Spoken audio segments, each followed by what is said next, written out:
জীবনে এমন এক সময় আসে যখন মনে হয় আমি তো শেষ, আমার আর কোনো আশা নেই। এত পাপ করেছি, এত ভুল করেছি, আল্লাহ কি আমাকে মাফ করবেন? কিন্তু বন্ধুরা, এই হতাশার মুহূর্তেই শুরু হয় আল্লাহর রহমতের দরজা খোলার যাত্রা। আজকে আমরা শুনব এক পাপী মানুষের গল্প, যে আল্লাহর ভয় এবং তার অশেষ দয়ার কারণে ফিরে এসেছিল আলোর পথে। ৩ দিন ধরে সে বাড়ি ফেরেনি, মসজিদে নামাজ নেই, কুরআন ছুঁয়েও দেখেনি মাসের পর মাস। বন্ধু বান্ধবের সঙ্গে শুধু হারাম পথে সময় কাটাতো, মনে হতো জীবনের মজা তো এভাবেই। এক রাতে গভীর অন্ধকারে একা রাস্তায় হাঁটছিল, হঠাৎ মনে হলো যদি এখনই মরে যাই। এই অবস্থায়, এই পাপের মাঝে এক ভয় এসে চেপে বসল বুকে। সে জানত আল্লাহ আছেন, কিন্তু সব ভুলে গিয়েছিল। এখন মনে হলো এই জীবন তো ধোঁকা, শয়তানের ফাঁদ। সেই রাতের পর সে আর আগের মতো ছিল না। পরের দিন ফজরের আজানে ঘুম ভাঙে। অনেক দিন পর সে অজু করল।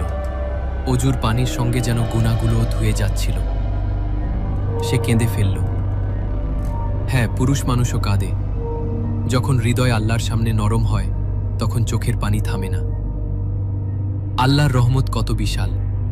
কুরআনের আয়াত, বলুন, হে আমার বান্দারা, যারা নিজেদের ওপর জুলুম করেছ, আল্লাহর রহমত থেকে নিরাশ হয় না। তিনি সব গুনাহ মাফ করে দিতে পারেন। নিশ্চয়ই তিনি ক্ষমাশীল, দয়ালু। এই আয়াত শুনে তার মন কেঁপে উঠল। সে বুঝল তাওবা করলেই আল্লাহ সব গুনাহ মাফ করে দেবেন। সে এখন নিয়মিত নামাজ পড়ে, রাতে উঠে তাহাজ্জুদ পড়ে কুরআন পড়া শুরু করেছে। সে জানে জীবন বদলানো সহজ নয়, কিন্তু প্রতিদিনের একটি ছোট ভালো কাজ আল্লাহর কাছে অনেক বড়।